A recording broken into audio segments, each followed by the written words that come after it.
গেমারদের জন্য নতুন সুখবর নিয়ে চলে আসছে কিন্তু আসুস কোম্পানি। আগে আসুসের ROG ফোনে দেখা যেত যে শুধুমাত্র গেমিং ফিচারগুলো থাকতো, মানে ফ্ল্যাগশিপের যে ফিচারগুলো এগুলো কিন্তু পাওয়া যেত না। তবে এবার কিন্তু আসুসের ROG ফোনে গেমিং এবং ফ্ল্যাগশিপ দুটো ফিচারই একসাথে পাচ্ছেন। মানে এই দুটো ফিচার নিয়েই কিন্তু আসুসের নতুন ফোন লঞ্চ করছে আসুস ROG ফোন 8। সো এই ফোনটি সম্পর্কে বিস্তারিত জানতে হলে আজকে আমাদের ভিডিওটি সম্পূর্ণ দেখতে হবে।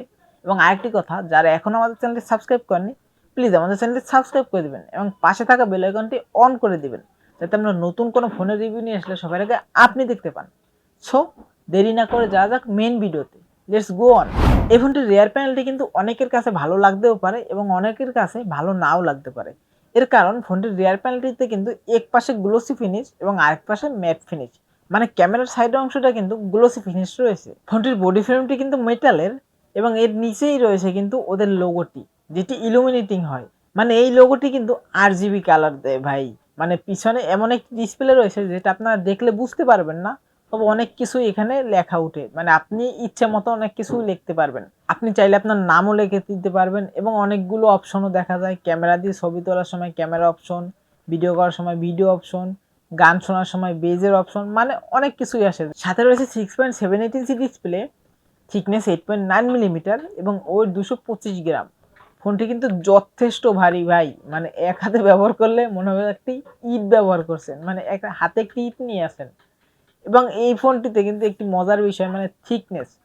অবশেষে আসুসের ROG ফোন কিন্তু থিকনেস কমিয়ে আনতে সক্ষম হয়েছে, মানে 9 মিলিমিটারের কম থিকনেস। মানে এটা কিন্তু অবিশ্বাস্য ছিল, তবে এটা কি সম্ভব করছে এবার আসুস ROG ফোন। এবং এই ফোনটি ভারী হওয়ার কারণে অন হ্যান্ড ফিল তো ভালো পাবেনই না, মানে এক হাতে ব্যবহার করতে গেলে মনে হবে যেন ইট নিয়ে নাড়াচাড়া করছেন, তাই দু হাত ব্যবহার করা লাগবে। ডিসপ্লেতে রয়েছে কিন্তু কর্নিং গরিলা গ্লাস ভিক্টাস 2 এর প্রোটেকশন এবং রিয়ার প্যানেল রয়েছে কর্নিং গরিলা গ্লাসের প্রোটেকশন।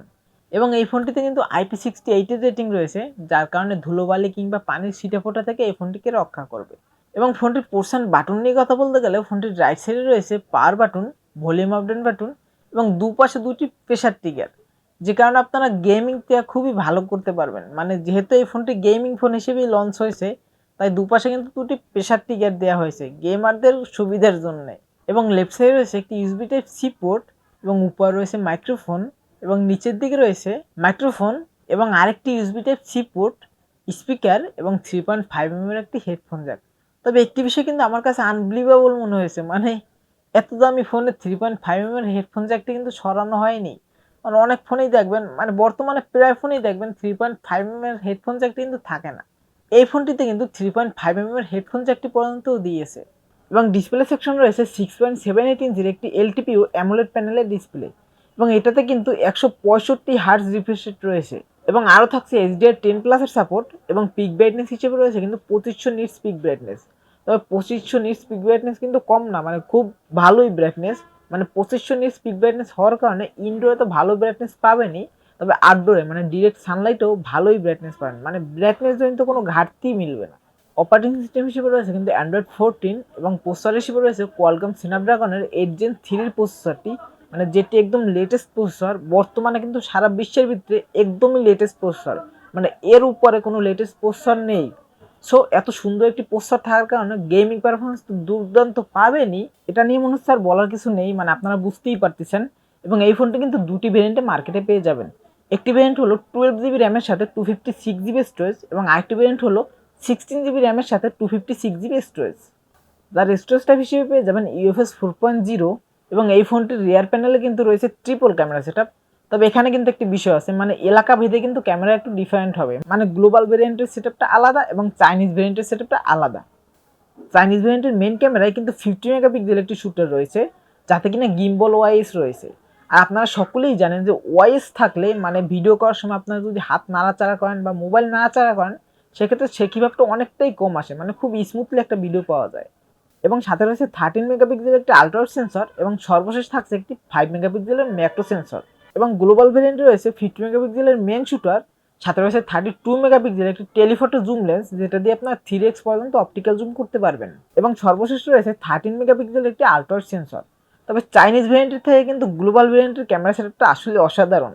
এবং এই ফোনটির মেন ক্যামেরা দিয়ে সর্বোচ্চ ভিডিও রেকর্ড করতে পারবেন 4K 60 fps এবং ফ্রন্টে পেয়ে যাবেন কিন্তু একটি 32 মেগাপিক্সেলের সেলফি ক্যামেরা।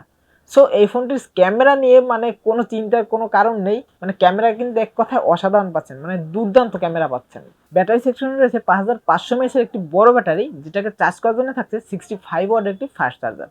তবে একটি কথা, মানে গেমিং ফোন, যেহেতু গেমিং ফোনে কিন্তু ব্যাটারি ব্যাকআপটা একটু প্রয়োজন হয় বেশি, মানে গেমিং ফোন হিসেবে কিন্তু ব্যাটারিটা বড়ই দেওয়া উচিত, আর সেজন্যই কিন্তু ব্যাটারি সেকশনে 500 mAh ব্যাটারি বেশি দেওয়া হয়েছে। সো ব্যাটারি ব্যাকআপটা খুব ভালোই পাবেন এই ফোনে। এবং এই ফোনটিতে কিন্তু সেন্সর হিসেবে রয়েছে ইন ডিসপ্লে ফিঙ্গারপ্রিন্ট সেন্সর, যেটি খুবই ফাস্ট অ্যান্ড অ্যাকুরেট ছিল, মানে টাচ করার সাথে সাথেই কিন্তু আনলক হয়ে যাচ্ছিল। এই ফোনের ব্যাটারি সেটআপটা এত বড় হওয়ার কারণে আপনারা যদি ফুল চার্জ করে নর্মাল ইউজ করেন, সেক্ষেত্রে 1.5 থেকে 2 দিনের মতো ব্যাকআপ অনায়াসে পেয়ে যাবেন। এবং যদি হেভি ইউজ করেন, মানে একটানা গেম প্লে করেন অথবা একটানা মুভি দেখেন, সেক্ষেত্রে 8 ঘন্টার মতো ব্যাকআপ অনায়াসে পেয়ে যাবেন। সো বন্ধুরা, আজকের ভিডিও ছিল এই পর্যন্তই, দেখা হবে নেক্সট কোনো ভিডিওতে।